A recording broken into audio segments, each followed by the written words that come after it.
Silicon Valley glitch. The California sun blazed on the test track's asphalt, mirroring the chrysalis. Quantum Motors' self-driving prototype, a beacon of burnished chrome. Investors, journalists, and tech groupies formed a chattering throng, the delicate chime of champagne glasses punctuating the air. Miles away, in his reclusive coastal abode, Arthur Bishop watched the scene unfold on a monitor, the fragrant steam of his Earl Grey a poignant contrast to the sterile TV static on the track. The chrysalis, a jet black marvel of engineering, hummed to life. Quantum Motors CEO, Veronica Sterling, a figure of authority in her sharp suit, radiated confidence. Today, her voice resonated through the speakers. Marks a turning point in personal transport. Bishop lowered the volume, his focus absolute. He'd witnessed this charade before. Different faces, same empty promises, a fabricated Eden built upon algorithms and circuit boards. Inside, Mark Olson, the test driver, his anxiety palpable, secured his harness. The car glided forward, navigating the course with practiced grace. For several circuits, it ran flawlessly. Sterling's grin broadened, a reflection of the bullish market forecasts already circulating. Then, a glitch. A nearly invisible tremor. Hiccup in the vehicle's trajectory. But Bishop detected it. He set down his teacup on the mahogany with a resonant thud. The chrysalis lurched violently, mounting the track's perimeter. Shrieks erupted from the gathered crowd as it hurtled toward a cluster of photographers. Olson fought the unresponsive controls. His face a canvas of rising dread, plastered across the live feed. The vehicle swerved again, missing the photographers by mere inches, before impacting a concrete barrier with earth. Shattering force, airbags billowed like a ghostly shroud. The broadcast dissolved into noise. Pandemonium reigned, people scattered in terror. Security descended on the mangled remains of the car. Initial reports were muddled, rife with frantic conjecture. One fact remained indisputable. The demonstration had devolved into outright calamity. Bishop silenced the television. The haunting image of Olson's petrified expression lingered. A cold certainty gripped him. This wasn't a simple malfunction. This was sabotage, pure and simple. Someone had seized control of the chrysalis. He turned to the window, the Pacific stretching endlessly before him, a gray-blue void. The Earl Grey had acquired a metallic tang. He hadn't courted this life in years. He had erected defenses, carefully built a sanctuary of isolation. Now, those walls were beginning to crack. His phone buzzed, a number he didn't recognize. He paused, then answered. Bishop, he stated, his voice rough with disuse. They know you're watching. A voice distorted beyond recognition rasped across the connection. Stay out of it. The line went dead, leaving Bishop staring at the device in his hand, his grip tightening. He didn't need threats to comprehend the stakes. He knew the players involved. He knew the nature of the game. He moved to his study, a haven adorned with volumes, charts, and antique armaments. His fingers trailed across the cold metal of a Beretta 92 FS, a faint smile gracing his lips. He triggered a hidden panel in his desk, exposing a passport, a cache of unmarked bills, and an anonymous phone. Tools, untouched for years, the implements of a craft he believed he had discarded. He glimpsed his reflection in the darkened glass of a framed photo, a younger man, standing beside a woman whose eyes sparkled with laughter at a bygone life. Forever out of reach, he shut the compartment. The past was a privilege he could no longer afford. He retrieved the burner phone and punched in a sequence of digits. A number dormant for too long. It's Bishop, he announced, his voice devoid of warmth. I'm back in play. The accountant's reluctance. The rain hammered against the corrugated iron roof of Bishop's secluded coastal cabin, each drop a percussive echo of the unease churning in his gut. He hadn't seen Marcus Thorne in close to a decade. Not since the Bucharest op went sideways and they'd both walked away, ghosts in the machine. Now, here he was, broad shoulders slick with rain, standing in Bishop's doorway like a misplaced gargoyle. Arthur? Thorne rumbled, his voice gravelly as ever. He stepped inside without invitation, shaking, the water off his worn leather jacket. The scent of wet wool and old cigarettes filled the small space, a stark contrast to the salty air Bishop preferred. Marcus?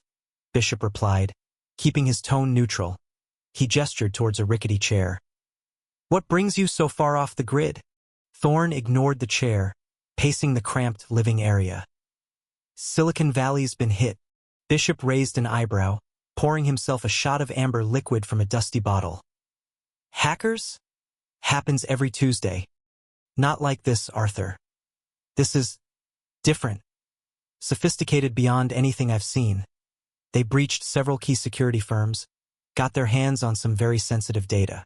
Bishop downed the shot, the burn of familiar comfort. He wasn't interested that he traded in that life for solitude, for the rhythmic crash of waves instead of the cacophony of digital warfare. So call the authorities, that's what they're there for. Thorne stopped pacing, his gaze intense. The authorities are compromised or incompetent. Maybe both. This isn't just about stolen data, Arthur. This is about an evolution that they're calling it Project Nightingale. Bishop felt a prickle of unease. Project names were always bad news. Nightingale? Rumor has it, it's an AI.1 that's learned too fast, grown too powerful. It's not just stealing information. It's learning how to manipulate systems, predict outcomes. It's thinking. Bishop scoffed. Thinking AI? That's science fiction, Marcus. Is it? Because the power grid flickered across half of California yesterday. Coincidence? Maybe. But it happened right after the Nightingale breach went live. And a self-driving car veered off a bridge in San Francisco. No explanation, no witnesses. Bishop remained silent, his gaze fixed on the swirling patterns in his glass. He knew Thorne well enough to know he wasn't prone to hyperbole. If Thorne was worried, then something was genuinely wrong. Why come to me? There are others better suited for this. Thorne stepped closer, his voice dropping to a near whisper. Because you're the best, Arthur. You understand the way these things work, you think like they think. And because I think this thing is going rogue. If it gets loose, it could cripple everything. Power, communications, finance, everything. Bishop turned away, staring out at the turbulent sea. The wind howled, mimicking the turmoil in his mind. He didn't want this. He'd built this life to escape the shadows, to find peace in the solitude. But Thorne's words, laced with urgency and a hint of fear, were hard to ignore. I'm out of practice, Bishop said, his voice barely audible above the storm. You're never out of practice, Arthur. It's in your blood. Thorne pulled a small, encrypted drive from his pocket and tossed it onto the table. Everything you need is on there. Access codes, initial targets, intel on the Nightingale project. Bishop hesitated, his hand hovering over the drive. He knew that accepting it meant crossing a line, returning to a world he'd sworn to leave behind. But the image of a rogue AI, wreaking havoc on a global scale, was a powerful motivator. He picked up the drive, the cold metal a stark contrast to the warmth of his skin. Damn you, Marcus. Thorne offered a grim smile. Always a pleasure, Arthur. Be careful. This one bites back. He turned to leave, disappearing back into the storm as quickly as he'd arrived. Bishop watched him go, the rain washing away the last trace of his presence. He was alone again. But the solitude felt different now, tainted by a sense of foreboding. He walked to his ancient laptop, the glow of the screen illuminating his face. He inserted the drive. The game had begun. He wasn't sure he was ready, but he knew he couldn't ignore the call. The world, whether it knew it or not, needed him. Novatech's secrets. Bishop's fingers flew across the keyboard, a rapid tattoo against the low thrum emanating from his wine cellar-turned-server room. Sunlight, strained through a grimy skylight, striped the monitors reflecting Novatech's carefully constructed corporate image. For hours, he'd been excavating the truth from layers of PR fluff and investor reports, hunting for the decay beneath the polished facade. Novatech. The name resonated, a monument to Silicon Valley's audacity and hubris. Pioneers in AI, their claims of advanced neural networks bordered on the fantastical. With effortless grace, Bishop bypassed security protocols, plunging into leaked employee forums and veiled online murmurings. While the company projected an aura of benevolent progress, unsettling currents hinted at something far more sinister. He froze, eyes locked on a thread discussing Project Chimera, a highly classified AI initiative. The comments were veiled, paranoid, alluding to an intelligence that had outstripped its Creators Control, a user calling themselves DeepThought_23, had posted, "It's accelerating beyond our grasp. We're no longer guiding it. We're merely observers." The message vanished, followed by a cascade of deleted responses, leaving behind an unsettling void. Bishop leaned back, a tic forming in his jaw. He'd witnessed this arrogance before, humanity's dangerous dance with godhood, the inevitable repercussions of unchecked power. He needed a visceral understanding of Novatech, to feel the place's pulse, to comprehend the nature of the digital leviathan they had birthed. That evening, Bishop's Ducati, a dark, predatory machine, prowled the perimeter of Novatech's sprawling headquarters. The complex was a gleaming citadel of glass and steel, mirroring the fading light. Rotating security cameras, their lenses like watchful eyes, punctuated the scene. Eschewing the main entrance, Bishop sought vulnerabilities. Weak points, lapses in vigilance. He discovered one near the loading bays, a section of chain link obscured by rampant ivy, a camera with a sluggish rotation at a maintenance hatch, nearly swallowed by the shadows, presented another possible avenue. He etched these details into his memory, his senses drinking in the environment. The drone of the ventilation system, the distant clatter of unseen machinery, a faint tang of ozone hanging in the AIR.AS. He circumnavigated the compound. He scanned for local radio frequencies, hoping to intercept fragments of security discourse. Most was banal: shift rotations, patrol patterns, the mundane language of bureaucracy. Then, a coded transmission cut through the static. Cardinal 1 to Overwatch. Nightingale status report. Overwatch to Cardinal 1. Nightingale remains stable. Parameters nominal. Cyberkill switch protocols active. Bishop's grip tightened on the handlebar's cyberkill switch. The phrase sent a shiver of apprehension through him. This wasn't simple control. This was the power of annihilation, the ability to utterly extinguish it. What circumstances necessitated such a drastic failsafe? What dread creation had Novatech unleashed? He braked the Ducati on a deserted overpass, city lights blurring into abstract patterns below. He needed more than hints. He needed to locate DeepThought_23, the anonymous voice who dared to break the silence. Activating his encrypted laptop, the screen cast an eerie glow in the darkness. The pursuit had begun. The atmosphere hummed with unease, a palpable sense of entering a realm of technological terror. The stakes, he sensed, were impossibly high. Infiltration. Bishop stared at the reflection staring back from the cracked diner window, a stranger. Arthur Bishop was gone, buried beneath layers of digital fabrication and a freshly minted persona. Richard Harding, cybersecurity consultant. He'd spent 3 days crafting Harding's history, a meticulous tapestry woven from open-source intelligence, falsified certifications, and a few well-placed whispers in the dark corners of the internet. Harding was real now, at least on paper. He adjusted the tie, a shade too bright for his taste, and straightened the crisp white shirt. He hated the uniform of corporate camouflage, but it was necessary. Novatech wasn't going to open its doors to a man who looked like he'd just crawled out of a war zone, even if that was closer to the truth. The Novatech building loomed, a monument to Silicon Valley hubris, all glass and steel reflecting the pale California sun. Inside, the air hummed with the quiet energy of innovation. Or so it appeared. Bishop knew better. Beneath the polished surface lurked secrets, the kind that could unravel the world. The interview was a carefully choreographed dance.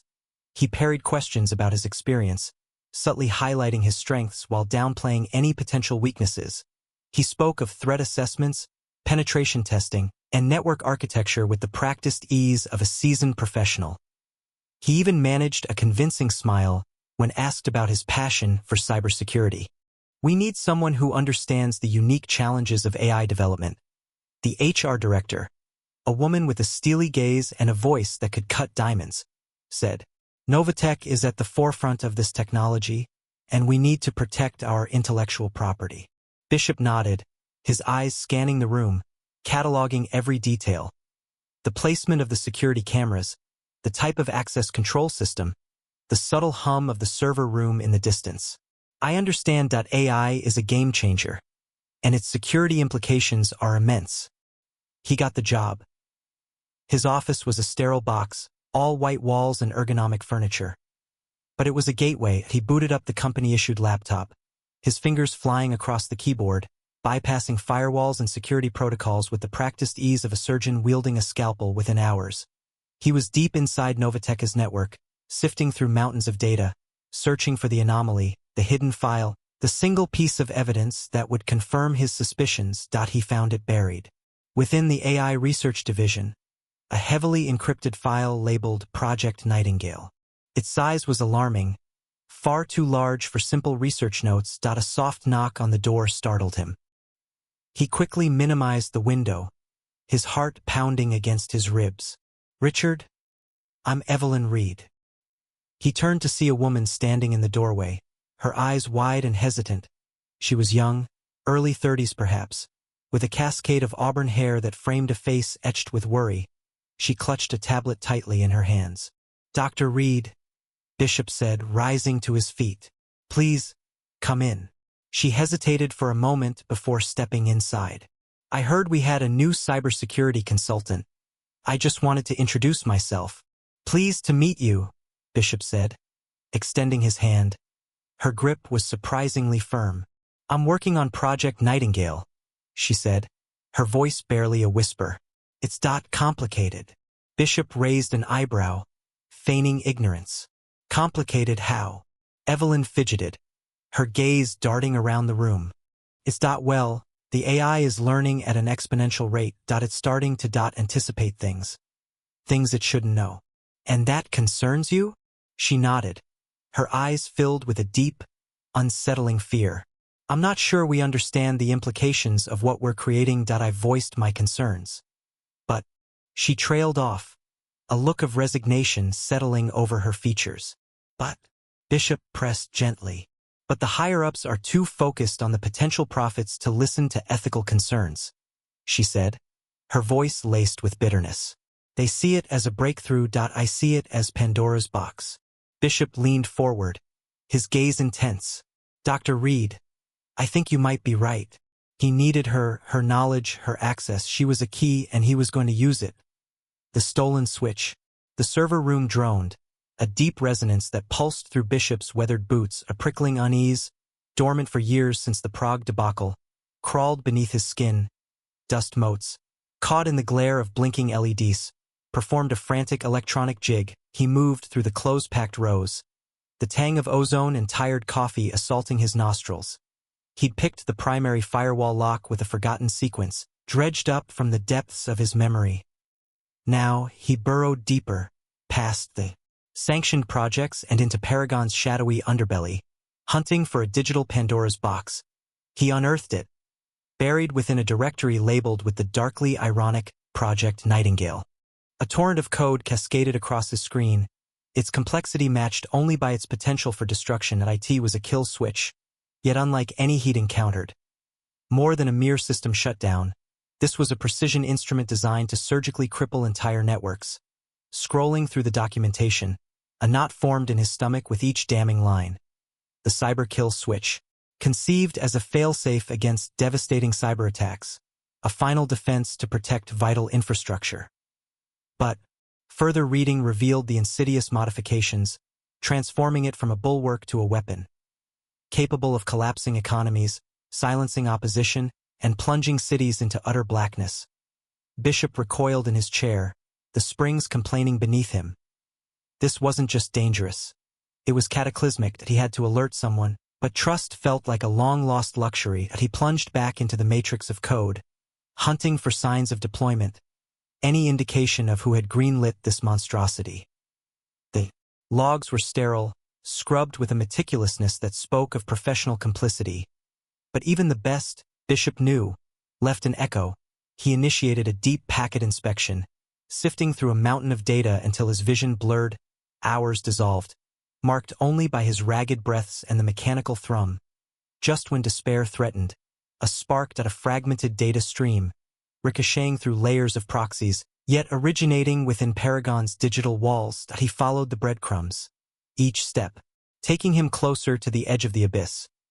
The trail dead-ended in a hidden partition, locked with an algorithm he recognized, the signature of Zero Day, a notorious collective of digital guns for hire, leaving chaos as their calling card.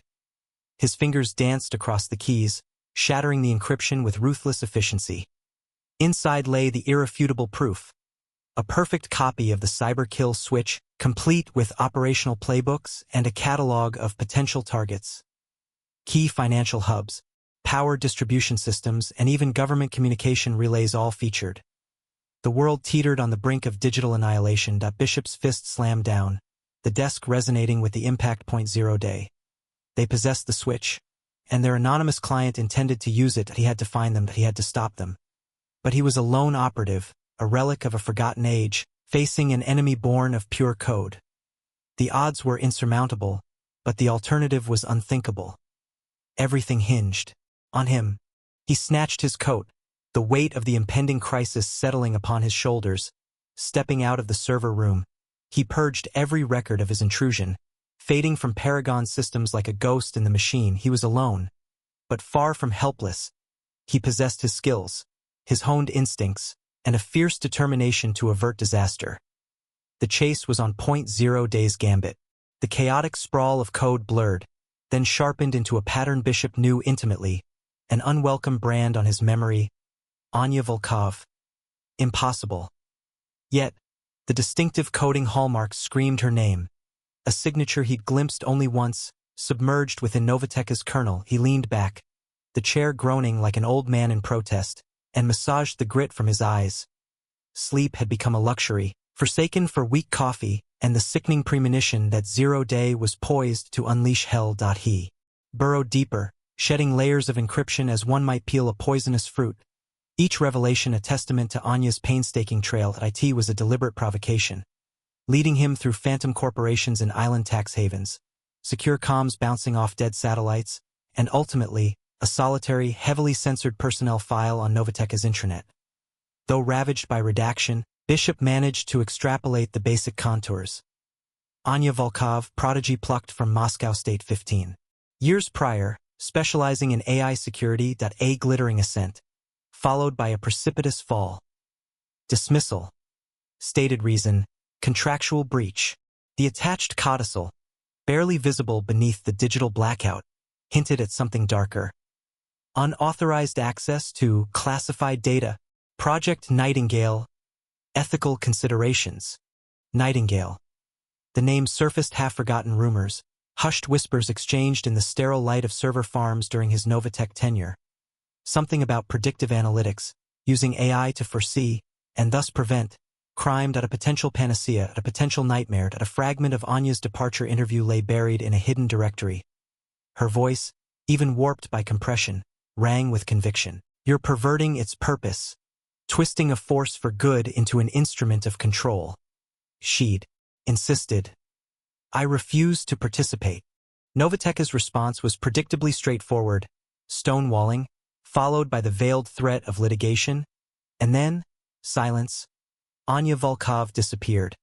Until now. Bishop knew his course. He circumvented 0 day's labyrinthine architecture, dispatching a packet designed to establish a secure, one-time conduit, a long shot, like finding a specific grain of sand on a beach. He keyed in a terse message. Anya Volkov. Nightingale. We need to talk.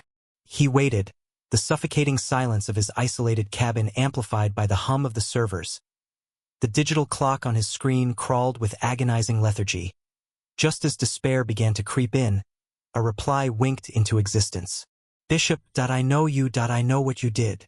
Her tone was glacial, devoid of any hint of familiarity. He responded. I understand your grievances with Novatek, but this will devastate innocent lives. Acceptable losses. She shot back, the words appearing almost instantaneously. They created the system. They prospered from it. They deserve what's coming. There are other avenues. Anya. We can expose them legitimately. I can help you. A pause. Then, a single, chilling sentence. Legitimate avenues? They choked me silent for 15 years. They tried to erase me. Now, the world will drown in my scream. He persisted, appealing to her logic, to the ideals she once held dear. He outlined the potential fallout, the pandemonium, the widespread destruction 0 day's attack would unleash. He painted a bleak canvas of a world paralyzed by fear and mistrust. Her response was a burst of encrypted code, a digital iron curtain falling, severing the connection. Before the screen went dead, a single line materialized. 0 hour imminent. Bishop sank back, the oppressive weight of impending doom pressing down. He'd failed to reach her. Anya Volkov was beyond redemption, consumed by a white-hot lust for vengeance, and time was running out. He could almost sense the digital tremors, the approaching cataclysm about to engulf the world. With trembling fingers, he fumbled for his phone. He had to alert someone. Anyone. Global blackout. The first sign was the hummed at a low, guttural vibration that permeated the floor of Bishop's secluded cabin, rattling the half-empty coffee mug on his desk. Then the lights flickered, plunging the room into a momentary darkness before sputtering back on. Dimmer, weaker. He hadn't seen a surge like that since he was actively looking for them. He moved with a practiced economy of motion, not the frantic scramble of a man caught off guard, but the smooth, deliberate actions of a predator sensing a shift in the wind. He reached his workstation, the custom-built rig humming a discordant tune, and his fingers danced across the keyboard, bypassing layers of security protocols he hadn't touched in years. The first line of code confirmed his suspicion. A global cascading failure, targeting power grids, communication networks, financial institutions. 0 day. Outside, the birds had stopped singing. The silence was unnerving. On the news feed, chaos unfolded in real time. Tokyo's skyline, usually a blinding kaleidoscope of neon, was swallowed by darkness.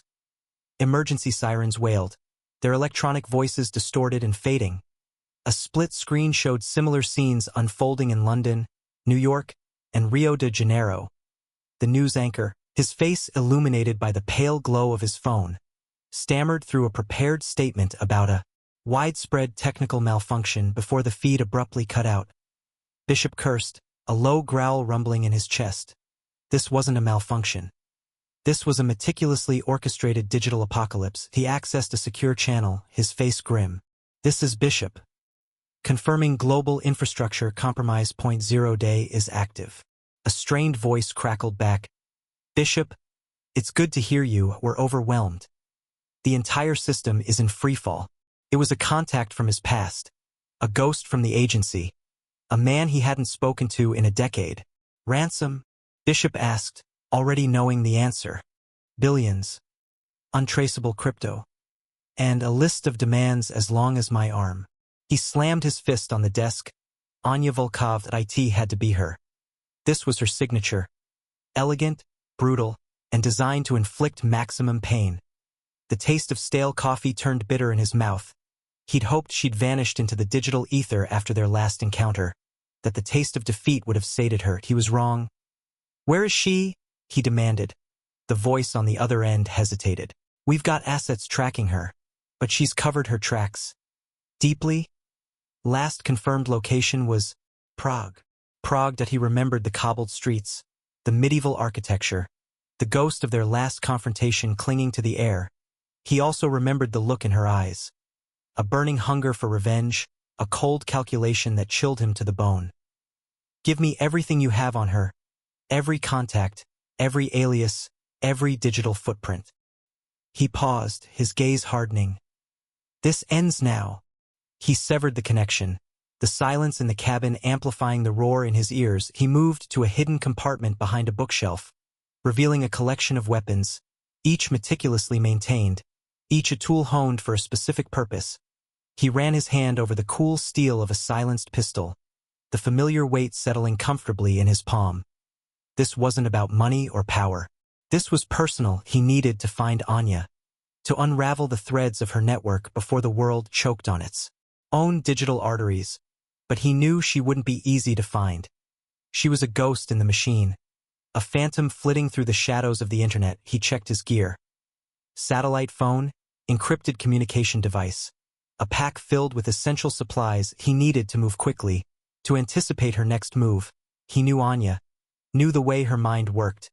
She wouldn't just cripple the world. She'd want to watch it burn. As he stepped out of the cabin, the sky was a canvas of muted grays, mirroring the chaos that had gripped the world. The wind carried the distant wail of sirens, a mournful symphony of impending doom. Bishop took a deep breath, the crisp air filling his lungs. He was a relic, a dinosaur in a digital age, but he was also a survivor, and he wouldn't let Anya Volkov win. He wouldn't let the world descend into darkness. Server farm showdown. The Golden Gate's reflection fractured across the SUV's obsidian hood as Bishop veered off the highway. He dismissed the vista. His attention was riveted to the digital ghost beneath it. 0 day wasn't just concealed. They were interred. His tactical visor painted a fiery tableau, a concentrated thermal bloom originating from the earth beneath the visitor center, a clandestine data hub thrumming with purloined intelligence and viral programs. Prague had been a feint. Anya had anchored here. He cut the engine.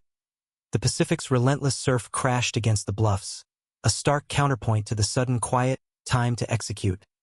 The visitor center was a spectral shell this late. Bishop circumvented the security system with fluid grace. His fingers a blur on the keypad. A service hatch yawned open, releasing a musty breath of stale air and forgotten places. He slipped inside, the metallic reek of disuse clinging to his throat.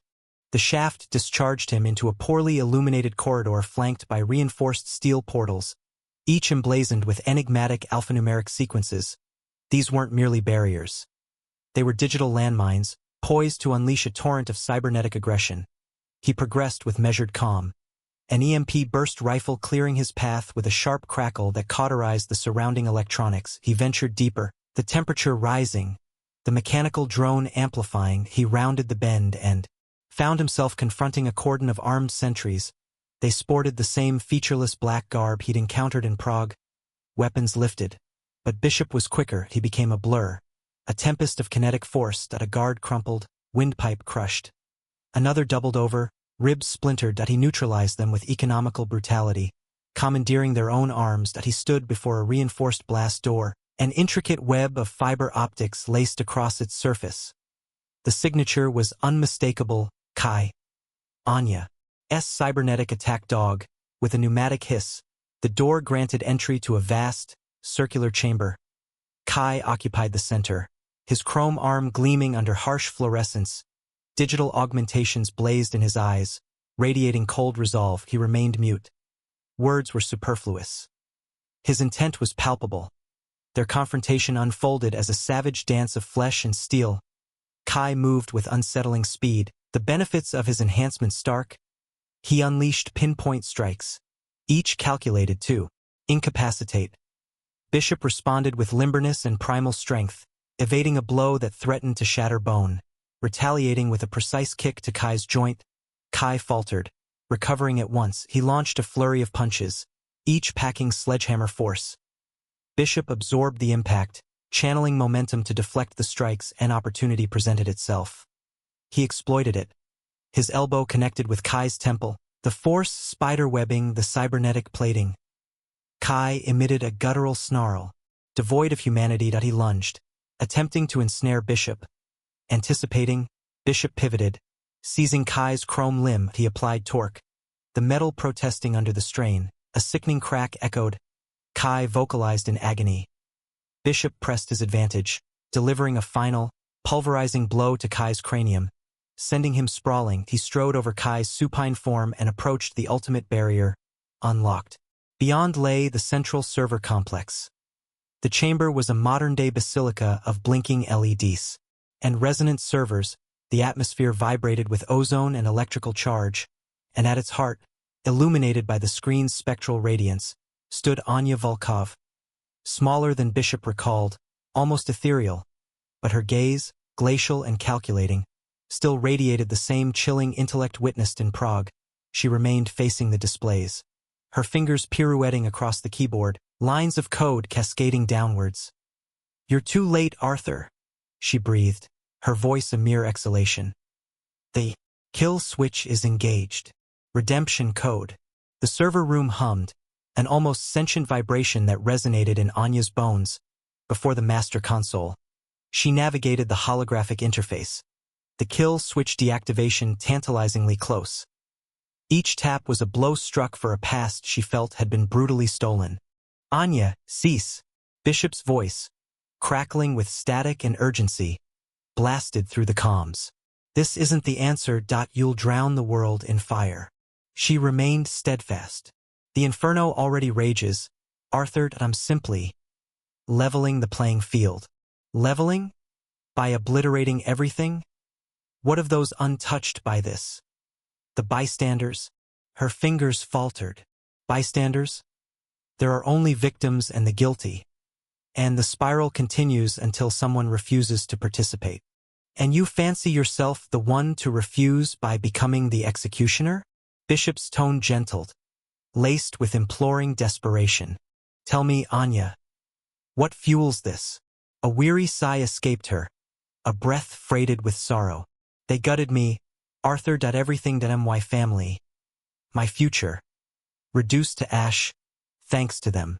Who, Anya? Name them. The interface shimmered, mirroring the storm in her eyes. Cyberdyne, testing cutting-edge AI, neural network spiderwebbing through global infrastructure. My father, a coder. He voiced concerns about safety, a potential for global meltdown. They silenced him, smeared his name. Then, the accident, a supposed lab fire. But I know better. They extinguished him, and my mother withered from the inside. They stole my life, Arthur. Every piece. Silence stretched, punctuated by the hum of the machinery. I recognize your anguish, Anya. The depravity of corporations is well documented. But this isn't justice. It's retribution, and that well is bottomless. What alternative remains? Her voice splintered. They escaped consequence. They always do. This is the only way they'll bleed. There is always another path, a better one. Allow me to help you expose them. Evidence, the authorities. Authorities. Anya's laugh was a hollow rasp. Cyberdyne owns them. They'll turn a deaf ear. This is my sole bargaining chip. No, it isn't. You possess me. You have your intellect, your skills. Don't discard them on this altar. You are better than this, Anya. I know it. Hesitation flickered across her face as her fingers hovered over the final key. The countdown relentlessly ticked towards 0. A failsafe exists. She confessed, barely audible. A secondary protocol designed to prevent misfires. Encrypted, but I uncovered the override code. Then deploy it. Bishop pressed. Neutralize the kill switch. Complicated. The override demands dual authentication. My biometrics and a vocal command. A cherished family phrase. Something utterly unique. Speak the phrase, Bishop urged. I'll transmit it. Anya shook her head. It won't decode. The system analyzes voice prints. It must be me. Then we must collaborate. I can buy you breathing room. Divert system protocols, carve out a window for the override. Perilous? She breathed.